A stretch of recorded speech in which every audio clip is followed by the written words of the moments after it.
Hello everyone, good morning to all of you. আশা করছি তোমরা সবাই ভালো আছো, সুস্থ আছো। আরও একটা নতুন দিন, নতুন ব্লগে তোমাদের সবাইকে স্বাগত জানিয়ে আজকের দিনটা শুরু করছি। সকাল সকাল আগে ব্রেকফাস্টের প্রিপারেশনটা করে নিচ্ছি। প্রত্যেকদিন যত বেলা হয়ে যায়, সেই কারণে একেবারে গ্রিন টি ব্রেকফাস্ট রেডি করে নিয়ে তারপর চিয়া সিডসটা খাচ্ছিলাম। কারণ বসে বসে ভিডিও দেখতে দেখতে আর উঠতে ইচ্ছা করে না। সবটা রেডি থাকলে খেয়ে নিয়ে একেবারে আবার কাজকর্মে লেগে পড়া যায়, একটা এনার্জি পাওয়া যায় আর কি। আজকে খুঁজছিলাম ব্রাউন ব্রেড, কিন্তু ছিল না দোকানে, সেই কারণে আজকে একটা এগুলোকে ডিম টোস্ট করার ওই পাউরুটিগুলো কী বলে যেন ভুলে গেছি, ওটা দিয়েই আজকে কাজটা চালিয়ে নিলাম আর কি। নিচের ঘরে চলে এসেছি, স্নান তো আমার হয়েই গেছে, শুধু ঘরদোর গোছগাছ করা বাকি। জানলাটা খুললাম না, হঠাৎ মনে পড়ে গেল, কারণ হ্যামোদের বাচ্চাগুলো নিচে রয়েছে তো ওদের জন্য জানলাটা এখন খুলতে পারি না। যতক্ষণ আমি নিচে থাকি ততক্ষণই জানলাটা খুলি, বাকি সময় জানলা খুলে রাখতে ভয় করে যদি বিড়াল ঢুকে যায়, সেই কারণে। ঘরদোর পরিষ্কার করছি। মা সেই সময় এসেছিলো হচ্ছে গল্প করতে। আমরা একটা ঝাঁটা কিনেছিলাম ওই একটা অনলাইন অ্যাপ থেকে। এত বাজে ঝাঁটাটা প্লাস্টিক থেকে খুলে নেওয়ার পর দেখতে পেলাম অসম্ভব ফালতু একটা মেটেরিয়াল পাঠানো হয়েছে। যাই হোক, সেটা নিয়েই দুই শাশুড়ি বৌমা মিলে খোঁজ গল্প করছিলাম। এদিকে জামা কাপড়গুলো পাট করে নিচ্ছি। কালকে অনেক রাত্রে এগুলো নামিয়ে এনেছিলাম ওপর থেকে, ছাদ থেকে তুলে ওপরের ঘরে রাখা থাকে, তারপর একসাথে সবটা শুকনো হলে নামিয়ে নিয়ে চলে আসি। এই বৃষ্টি বাদলের দিনে সব তো একসাথে শুকনো হয় না, যতক্ষণ না একটু রোদ আসছে ততক্ষণ রোদ না খাইয়ে জামা কাপড়গুলো নিচে নামাতে পারি না। এই হচ্ছে আসল ব্যাপার। একেবারে জামা কাপড়গুলো পাট করে গুছিয়ে রেখে তারপর ওপরে যাব, নাহলে অনেকটা কাজ পড়ে থাকে। যখনই ভাবি দুপুরবেলা খেয়ে উঠে এই কাজটা করব, তখনই দেখি হাতে আর সময় নেই। বিকেলবেলা অনেকটা চাপ পড়ে যায়, যেহেতু অন্য চ্যানেলের জন্য আমার ভিডিও থাকে, সেই কারণেই। তো এখানে কাজকর্মগুলো শেষ করে নিচ্ছি এক এক করে, আর মনের সুখে শাশুড়ি মা পিছন দিক দিয়ে গল্প করে যাচ্ছে, আর আমি শুনতে শুনতে কাজগুলো শেষ করে যাচ্ছি। এই যে লাইন দিয়ে নাইটিগুলো দেখছো, সব নাইটিগুলো একটু একটু একটু একটু করে সেলাই খুলে গেছে। সব সেলাই করতে হবে, ইভেন যেটা আমি পরে আছি সেটারও হ্যান্ডেল এভাবে সেলাই খুলে গেছে। এই যে জামা কাপড় এখানে পাট করে দিয়েছি, বিছানা ঘরদোর পরিষ্কার। তোমাদেরকে দেখাই একটা জিনিস, এই দেখো হ্যামো বেবিজ। কিলে ওই কিরে টাকা না পুটকি, ওই চুটকি, কি রে ও চুটুপুটু, খেতে ব্যস্ত রে, কেউ তাকাবে না, একবারও কেউ তাকায় না। ওরে দেখ না রে, দেখ দেখ, ওই দেখ ওই দেখ ওই দেখো চুটকি চুটকি, ওই দেখো ওই দেখো। এটা বড় আর এটা ছোট। চলো টাটা করে দাও। উপরে এসে আগে ভাতটা বসিয়ে দিলাম। এত জোরে বৃষ্টি হচ্ছে না, কোনো কথা বলার জন্য নেই, কারণ কিচ্ছু শুনতে পাবে না, এত বৃষ্টির আবার চারিদিকে। ভাত আর তরকারিটা বসিয়ে দিচ্ছি, কারণ এইটা হতে হতে আমার ওদিকে সমস্ত কাজকর্ম টুকিটাকি যা আছে সেগুলো আমি মিটিয়ে ফেলতে পারি। বাইরে প্রচণ্ড বৃষ্টি হচ্ছে, তাই এতক্ষণ ক্যামেরা অন করে কোনো রকম কথা বলতে পারিনি। রান্না বসিয়েছি অনেকক্ষণ, বুঝতেই পারছো, ঘরের যাবতীয় কাজকর্ম সবটা করেছি। এখানে এসে কথা বলতে পারি না বৃষ্টি পড়লে, কেন জানো? এই চালের উপরে যদি বৃষ্টি ফোঁটা পড়ে না, এত দুমদাম আওয়াজ হয়, মানে তোমার বাইরে যখন বিদ্যুৎ চমকায় সেই আওয়াজ কেউ হার মানিয়ে যাবে। যদি এক রোখে বৃষ্টি হয়, কোনো রকম কথা শুনতে পাওয়ার কোনো সিনই নেই এখানে। আর জানোই যে ভিডিওতে যখন এডিট করতে যাই তখন যদি নয়েজটাকে ক্লিয়ারও করে দিই, তারপরেও সেই আওয়াজটা ভীষণ খ্যানখ্যানের মতো শোনায়, তাই জন্য আর শ্যুট করিনি। মাছ ধুয়ে সবজি ধুয়ে কেটে কুটে রেখে দিয়েছি সবটা, শুধু ভাতটা নামিয়ে এই কুমড়ো আলুর তরকারিটা নেমে গেলে ষোলো করা সম্পূর্ণ হবে। কাজকর্ম বলতে এখনো অবধি ছাদে জামা কাপড় মেলবো সেই ভরসা পাচ্ছি না, ভাবছি এখন দিয়ে দিই, কারণ আকাশটা না হালকা একবার রোদ রোদ উঠলো, তারপর দেখি আবার বৃষ্টি চলে এলো, এরকম করছি। আমি ভাবছি যাকে এরপর এবার যখন রোদটা একটু হালকা উঠবে, বৃষ্টিটা থামুক, তখন দেবো, কারণ ঝড়ও হচ্ছে সাথে, সেই কারণে। এখন যা অবস্থা, মনে হয় না যে আর বৃষ্টি থামবে বা আকাশে কোনো রকম সূর্যের ছটা দেখা যাবে। জামা কাপড়গুলো মেলেই দিই, তরকারিটা কী অবস্থা দেখে তারপর যাচ্ছি।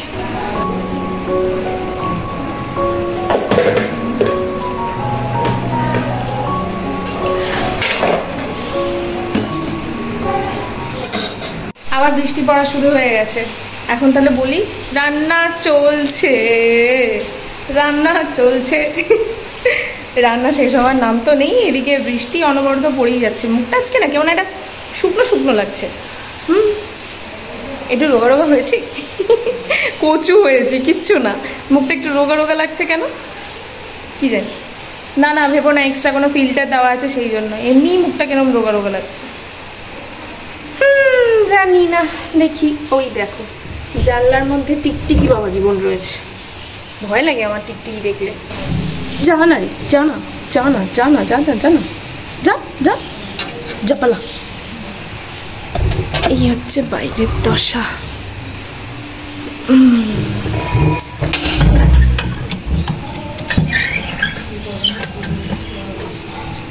কাকিমা চলে যাচ্ছে আর আমি জানলা খুলছি এখন সবে। গাছে জল দিয়ে দিই।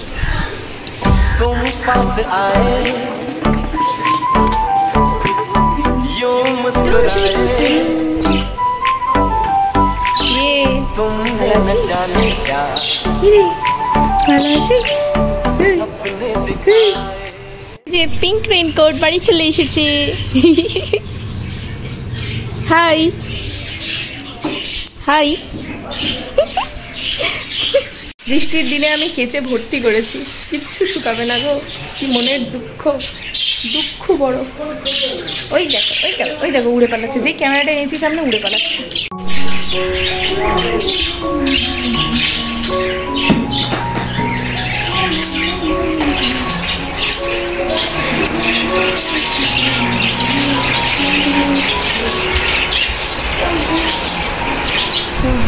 মনের সুখে ছাদে গান গাইতে গাইতে জামা কাপড় মিলছি। এদিকে ভাগ্যিস ঠিক সময় এসেছে, না হলে তরকারি আজকে পুরো ভোগের ডালে যেত। তরকারিটা হয়ে গেছে, নামিয়ে নিই। মানে কিছু হয়নি সেরকম, জল শুকনোর একদম শেষ পর্যায়ে। মিনিট দুয়েক আর দেরি হলে তাহলে হয়তো কিছু একটা হতে পারে। তরকারি নামিয়ে ভাত তো ওদিকে হয়েই গেছে। এবারে মাছের ঝোলটা বসাবো। পুরো প্রিপারেশনটা তোমাদের সাথে শেয়ার করিনি, কিন্তু পরে দেখতে পাচ্ছি যে ওটা আমি শর্ট ভিডিওর জন্য শ্যুট করেছিলাম। তো মাছের ঝোলটা এত সুন্দর খেতে হয়েছিল, অসম্ভব ভালো খেতে হয়েছে। মানে আমি সিরিয়াসলি বলছি, আমার মাও কিন্তু আমাদের যখন এমনি মন ভালো থাকতো না অথবা মুখের স্বাদ চলে যেত এরকম একটা বিষয়, পাতলা ঝোলই করতো, কিন্তু সেই ঝোলটার মধ্যে না ওই এক কোয়া রসুন হয়তো বা একটা ছোট্ট দেখে ছাঁচি পেঁয়াজ দিয়ে দিত। অনবদ্য টেস্ট লাগতো, বিশ্বাস করো। মা বলতো এটা কিন্তু নিরামিষ, আমাদেরকে বলতো, কারণ আমি ছোটোবেলাতে আবার একটু বেশি, এখন যা তার থেকেও 3 গুণ বেশি নিরামিষ ভক্ত ছিলাম। তো তখন মা আমাকে বলতো এটা নিরামিষ, কিন্তু খুঁজে পেতাম না তো। যদি এখন বাড়ির সবার জন্য ঝোল হয়, তার মধ্যে যদি কেউ একটা পেঁয়াজ দেয়, কোত্থেকে পাবো? এত রান্নাঘর পরিষ্কার পরিচ্ছন্ন রাখি, আমি রোজ এই পোর্শনটা অবধি মুছি। কিছু কিছু মানুষ যাদের ঘরে দেখছি নতুন সংসার পাততে গেছে, ঠিক আছে, নতুন ফ্ল্যাট বলছে, এদিকে চিমনির তলায় তেলের চচ্চড়ি হয়ে রয়েছে।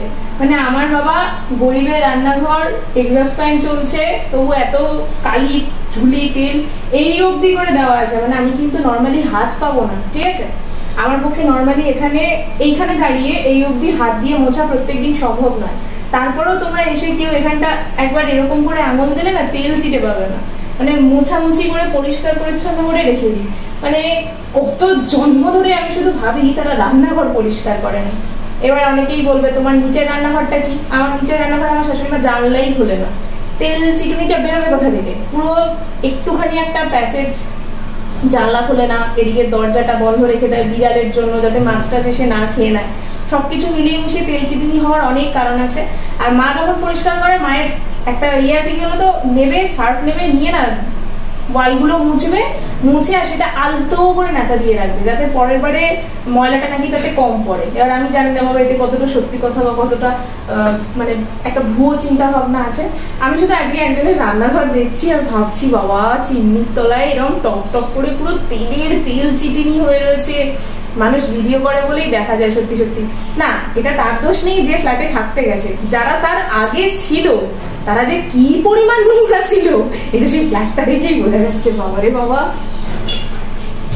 তখন ক্যামেরায় মাছের ঝোলটা কিরকম দেখতে লাগছিল আর এখন লুকটা কিরকম হয়েছে বলো দেখি কমেন্ট করে। আমি জানি তখন অনেকেরই মনে হচ্ছিল হ্যাঁ এক ঘামলা ঝোল, কিন্তু না, দেখো সবজিটা সিদ্ধ হওয়ার জন্যই দিয়েছিলাম। ঢ্যাঁড়স দিয়ে আলু দিয়ে পাঁচফোড়ন দিয়ে পাতলা করে মাছের ঝোল। মাছের ঝোল সবসময় পাতলা হলে আদা রসুন দিতে পারবে না এরকমটা কিন্তু নয়। 2 কোয়া রসুন দিলেও দেখবে 1 গামলা ঝোলের মধ্যে সেটা টেস্টফুল হয়ে যায় ভীষণ। এদিকে ছোলা আলু কুমড়োর যে তরকারিটা ছিল সেটা দেখে বুঝতেই পারছো। সমস্ত রান্নাই ভীষণ সাদামাটা করেছি। দুপুরের লাঞ্চ এটা আমার। চলো নিচে যাই। মোটামুটি এদিককার কাজকর্ম হয়ে গেছে, এবার নিচে যাব। জামা কাপড়গুলো শেলফে তোলা বাকি আছে, ঠাকুরকে আসন দেবো, দিয়ে খাই দাই করবো। চলো।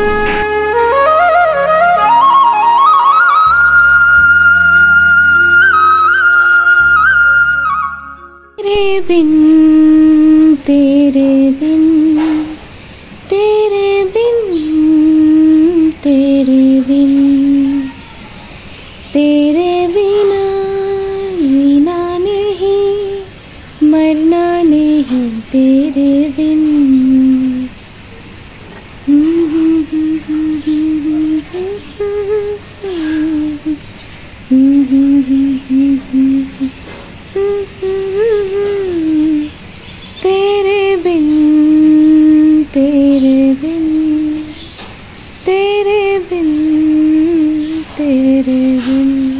বিকেলে পড়ছে বৃষ্টি, আমি এসেছি ভিডিও আপলোড করতে জানলার ধারে। এখানেই কানেকশানটা বেশ ভালো পাওয়া যায়, সেই কারণে ঝুলে ঝুলে আপলোড করছি জানলা থেকে।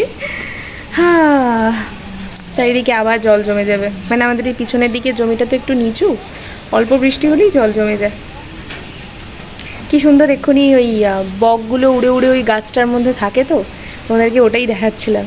গানটা গাইছিলাম, নাও ক্যামেরাটা একটু অন করে নিই। ওখানে বাসা আছে, প্রচুর পাখির বাসা আছে। এই ক্যামেরা তো অত ভালো জুম হয় না, যদি তোমাদের দাদাভাইয়ের ক্যামেরাটা থাকতো জুম করে দেখাতে পারতাম। প্রত্যেকটা পাখির ওখানে বাসা আছে, সুন্দর করে যে যার ডালে বসে পড়েছে বাসার মধ্যে। বৃষ্টি বাবা জীবন এখনও থামেনি, জামা কাপড়গুলো ছাদ থেকে তুলে নিই। আজকের মতো শুকনো পর্ব এখানেই ইতি হচ্ছে। চাদরটা থেকে জাস্ট জল ঝরেছে, শুকনো হয়নি। ক্লিপটা খুলে পড়ে গেল, দাঁড়া জামা কাপড়গুলো তুলে নিই। ছাতা হাতে খাবার নিয়ে প্রস্তুত। হেঁটে হেঁটে গেছো, আমি সত্যিই জানতাম না। তাহলে আনতে বলতাম না। মা চাও খাবে বলেছিলাম, আমি ঘরেতেই বানিয়ে দিতাম। না, হেঁটে হেঁটে যাওয়ার। হ্যাঁ, সিঙ্গারা।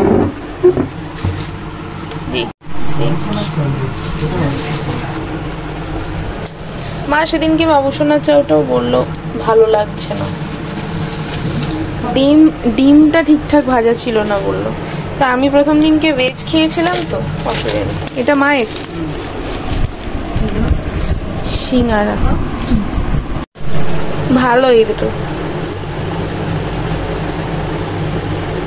চাউয়ের সাথে দিয়েছে। এই যে চলে এসেছে আমার জন্য প্যান ফ্রাইড মোমো। অনেক দিন বলবো না, প্রায় বছরখানেক পর ট্রাই করছি। প্রচণ্ড ঝাল হয়, স্পাইসি এটা, তো ওর তো খাওয়ার কোনো প্রশ্নই আসছে না। টেস্ট করি, চলো দেখা যাক। মোমোটা খেয়ে আমার এক্সপ্রেশন দেখেই তোমরা বুঝতে পারছো যে কত ভালো হতে পারে। এক ফোঁটা ঝাল নেই। মুখে দেওয়ার সাথে সাথেই বুঝতে পেরেছি যে কারিগর চেঞ্জ হয়েছে, কারণ দোকানে যিনি রান্না করতেন তার হাতে স্বাদই ছিল আলাদা। হ্যাঁ, অতিরিক্ত ঝাল হতো মোমোটা, সেক্ষেত্রে এখানে একটু কম একটু বেশি হতেই পারে, সেটা কোনো ব্যাপার ছিল না আমার কাছে। কিন্তু এক ফোঁটা ঝাল নেই, উল্টে সয়া সস এমনভাবে দেওয়া, টসিং করেছে এমন যে তেতো লাগছে। কি আর করা যাবে, যা এসছে তাই খেয়ে নিলাম। খাবার তো নষ্ট করার কোনো মানে নেই, মুখে যেখানে দেওয়া যাচ্ছে খেয়েই নিই, তাই খেয়ে নিয়েছি। বুঝতেই পেরেছিলাম আমার প্যান ফ্রাইড মোমোটা যদি এরকম হয় তাহলে ওর স্টিম মোমোটা কীরকম হতে পারে। এই যে তোমাদের দাদাভাইয়ের মোমোর স্যুপ, বুঝতে পারছো? স্যুপের টেক্সচার দেখেই আশা করছি বুঝতে পারছো স্যুপটা কীরকম হতে পারে। মোমোর কোটিং, ঠিক আছে, আমি নিন্দে করছি না, কিন্তু দেখলেই বুঝতে পারবে। আমি যে মোমোটা খেয়েছি আমার রিয়াকশান দেখেই বুঝে গেছো কেমন হয়েছে না হয়েছে। এবার ওরটা ও খাক।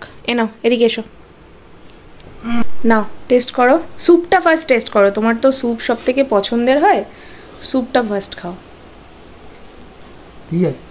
ঠিক আছে, নিজে আনলে সব ভালো না, খারাপ কি আছে? আচ্ছা খাও খাও। মিষ্টি না, ওই জন্য ভালো বলো। আমি প্যান ফ্রাইড মোমো আনতে বলেও এক ফুটটা ঝাল পেলাম না, মানে কারিগর চেঞ্জ হয়েছে।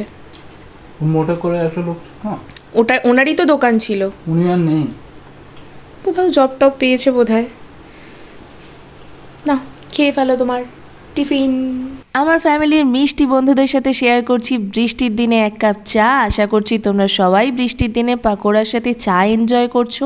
আমি সন্ধেবেলায় একটা প্যান ফ্রাইড মোমো খেয়ে আমার হয়ে গেছে ভাই। চলো আজকের মতো চা দেখিয়ে ব্লগটা শেষ করছি। এখন বাজে হচ্ছে রাত 2:30, ঝমঝমিয়ে বৃষ্টি হচ্ছে, ভিডিও এডিট করছি, ঘুমোতে যাব ভাবছি, ভয়েস ওভার দিতে পারছি না, ওই জন্য অপেক্ষা করতে করতে যে এই বৃষ্টি থামবে, এই বৃষ্টি থামবে, বৃষ্টি বাবা জীবন আর থামলো না। রাত্রেবেলা ছাড়া ভয়েস ওভার দেওয়ার উপযুক্ত সময় কখনো হয় না, সকালবেলা তো একদমই না। সেই কারণে অপেক্ষা করছিলাম বৃষ্টিটা যদি থেমে যায়। না ভিডিও করা হলো ওই চ্যানেলের জন্য, না বৃষ্টি থামলো, না ভয়েস ওভার দিতে পারলাম। বুঝতে পারছো রাত 2:30 বাজে, কালকে সকালবেলা কতটা কাজের চাপ থাকবে।